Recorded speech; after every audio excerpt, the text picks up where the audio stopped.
மங்கையராய் பிறப்பதற்கே நல்ல மாதவம் செய்திடல் வேண்டுமம்மா என்பது கவிமணி தேசிக விநாயகம் பிள்ளை பெண்மையை போற்றி பாடிய புகழ்பெற்ற கவிதை வரிகள்.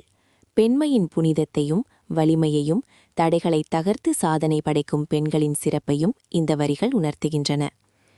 1900களின் தொடக்கத்தில் உழைப்புக்கேற்ற ஊதியம் மற்றும் உரிமை கேட்டு அமெரிக்க பெண்கள் நடத்திய போராட்டமே மார்ச் 8 மகளிர் தினத்தின் தொடக்கமாகும். கிளாரா ஜெட்கின் என்பவரது முயற்சியால் 1911இல் முதல் சர்வதேச மகளிர் தினம் கொண்டாடப்பட்டது. சமூக, பொருளாதார, அரசியல் முன்னேற்றங்களை அங்கீகரிக்கும் இந்நாள் பெண்ணாற்றலை போற்றும் தினமாக உலகெங்கும் கொண்டாடப்படுகிறது. இதேபோல திருவாரூர் மாவட்டத்தில் பல்வேறு துறைகளில் சாதனை புரிந்த பெண்களை பற்றிய சிறப்பு தொகுப்பு. திருவாரூர் மாவட்டத்தின் பல்வேறு பகுதிகளிலும் பெண்கள் ஆர்வமுடன் தபால் துறையில் வேலை செய்து வருகின்றனர். குறிப்பாக போஸ்ட்மேன் எனப்படும் தபால் விநியோக பிரிவில் ஆண்களை விட பெண்களே தற்போது அதிக அளவில் தபால் விநியோகம் செய்து வருகின்றனர். எனவே போஸ்ட்மேன் என்பதை விட போஸ்ட் வுமன் என்று குறிப்பிடுவது சரியாக இருக்கும் என பெரும்பாலானோர் கருத்து தெரிவிக்கின்றனர். மேலும் தபால் துறையில் பெருமளவில் ஆண்களை விடவும் பெண்களே அதிக அளவில் வேலை செய்து வருகின்றனர். இதேபோல ஆட்டோ ஓட்டும் தொழிலும் ஏராளமான பெண்கள் ஈடுபட்டு வருகின்றனர். திருவாரூர் நகர பகுதியான பிடாரி கோயில் தெருவில் வசிக்கும் திவ்யா கடந்த 8 மாத காலமாக ஆட்டோ ஓட்டி வருகிறார். இவர் குடும்பத்தில் மொத்தம் 3 பெண்கள். இவர் கடைசி பெண்ணாக இருந்து தன்னைத்தானே தன்னம்பிக்கைப்படுத்திக் கொண்டு ஆட்டோ ஓட்டும் பணியில் ஈடுபடுகிறார். மேலும் பல விமர்சனங்களை தாண்டி இந்த ஆட்டோ ஓட்டு பணியில் ஈடுபட்டு கொண்டிருக்கிறார். இவருக்கு காவல்துறையில் பணியாற்ற ஆசை இருந்தாலும் அந்த காக்கி சட்டைக்கு பதிலாக தபால் காக்கி சட்டையை அணிந்திருப்பது பெருமையாக இருக்கிறது என கூறுகிறார். இவரைப் போலவே திருவாரூர் பிடாரியம்மன் கோயில் தெருவில் வசித்து வரும் தமிழ்ச்செல்வி என்ற சாதனை பெண்மணி தனியார் துறையான அமேசான் பார்சல் சர்வீஸ் பணியில் கடந்த 3 வருடமாக பணிபுரிந்து வருகிறார்.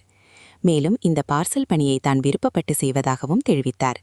மேலும் பெண்கள் யாரும் வீட்டிற்குள் முடங்கி இருக்க வேண்டாம், அனைத்து துறைகளையும் சாதித்து வர வேண்டும் என்றும் குறிப்பிட்டுள்ளார். வணக்கம், என் பேர் தமிழ்ச்செல்வி. நான் திருவாரூர்லேருந்து பேசுகிறேன். நான் அமேசானில் பார்சல் போடுறேன். நான் 3 வருஷமாக அந்த ஒர்க் பண்ணிட்டு இருக்கேன். எனக்கு இந்த வேலை ரொம்ப ரொம்ப பிடிச்சிருக்கு. என் ஃபேமிலிக்காக தான் நான் வந்ததே. ஆனால் எனக்கு இந்த வேலை எனக்கு ரொம்ப கொஞ்சம் ஃபஸ்ட்டு போகும்போது கொஞ்சம் கஷ்டமாக இருந்துச்சு. ஏன்னா ஏன் இந்த வேலையை பார்க்குற, இவ்வளோ வெயிட்டை தூக்கிட்டு போகிறேன்னு சில பேர் கேட்டாங்க. பட் எனக்கு இந்த வேலையில் ரொம்ப இன்ட்ரெஸ்ட் வந்ததுனால அதே எனக்கு ஆர்வமாயிடுச்சு. இன்னும் நான் வேலை பார்க்கணும், இன்னும் சம்பாதிக்கணுங்கிற எண்ணம் வந்துச்சு. அதனால தான் பெண்கள் எல்லாருமே வீட்டுக்குள்ளேயே அடங்கி உட்காரக்கூடாது, எல்லாத்துலேயுமே சாதிச்சு வரணும்ல.